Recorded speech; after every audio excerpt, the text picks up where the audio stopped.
Hope you guys are doing well. Welcome back. So in this video I'm going to show you that how you can check out your personal list and your work list, or if you want to create a new list, how you can create that. So let's see.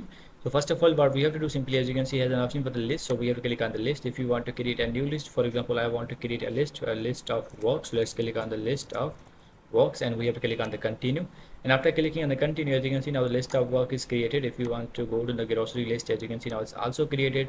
And the work, you will be able to see all the related work related list is here, and you will be able to see the personal works here. As you can see, now the personal, we have done this.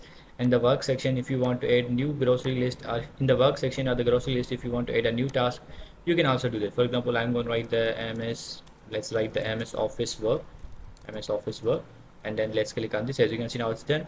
If you want to add a progress regarding this, you have to click on this, and as you can see, now the task is completed. So in this way you can manage your list on your Any.do website. I hope you guys understand this video, that how you can do this. So see you guys in the next video.